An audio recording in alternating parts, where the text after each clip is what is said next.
ದೇಶದಲ್ಲಿ ಪ್ರಸ್ತುತ ಇರುವ ಮೀಸಲಾತಿಯನ್ನ ಮುಂದಿನ 10 ವರ್ಷದವರೆಗೆ ಮುಂದುವರೆಸಿದ ಕೇಂದ್ರ ಸರ್ಕಾರದ ಕ್ರಮ ಸರಿಯಲ್ಲ. ಕಾನೂನು ಪ್ರಕಾರ ಮೀಸಲಾತಿಯ ವರ್ಗಾವಣೆಯಾಗಲೇಬೇಕು ಎಂದು ಮಲೆನಾಡು ಜಂಟಿ ಕ್ರಿಯಾ ಸಮಿತಿ ಮತ್ತು ಮೀಸಲಾತಿ ಮುಕ್ತಿ ಸಮಿತಿಯ ಸಂಚಾಲಕ pradeepkumarkl ತಿಳಿಸಿದ್ದಾರೆ.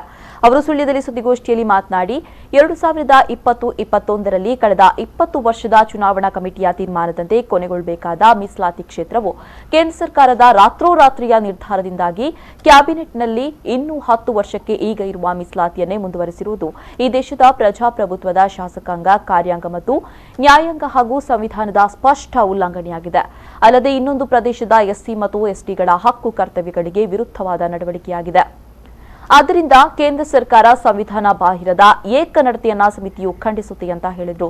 ಕಾನೂನು ಪ್ರಕಾರ ಕಳೆದ 3 ಸಲ 70 ವರ್ಷದಲ್ಲಿ ಡ್ರಾಫ್ಟೆಡ್ ಕಮಿಟಿ ಡಿಲಿಮಿಟೇಷನ್ ಕಮಿಟಿ ಮಾಡಿಕೊಂಡು ಚುನಾವಣಾ ಆಯೋಗ ಅದರ ಪ್ರಕಾರ 1.5 ವರ್ಷ ಟೈಮ್ ತಗೊಂಡು ಪ್ರತಿಯೊಂದು ಬದಲಾವಣೆಯನ್ನು ಕಳೆದ 70 ವರ್ಷದಲ್ಲಿ ಶೇಕಡ 20% ಅಷ್ಟು ಬದಲಾವಣೆಯನ್ನು ಆವಾಗ ಚುನಾವಣೆಗೆ ಪೂರ್ವವಾಗಿ ಮೀಸಲಾತಿಯ ರೊಟೇಷನ್ ಅನ್ನು ಚೇಂಜ್ ಮಾಡ್ಕೊಂಡಿದೆ.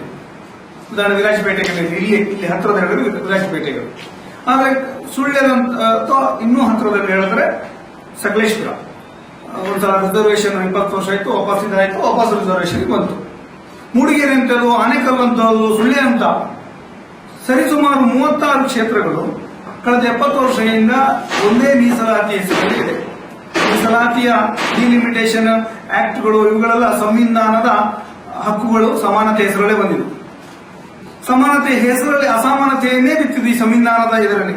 ಯಾಕಂದ್ರೆ ಇಲ್ಲಿ ಎಷ್ಟಿತ್ತು ಅಲ್ಲಿ ಅಷ್ಟೇ ಬಾಕಿದ್ದ ಪ್ರದೇಶಗಳಿಂದ ಜನರ ಇದನ್ನು ಹಕ್ಕುಗಳನ್ನು ಕಸಿದುಕೊಂಡು.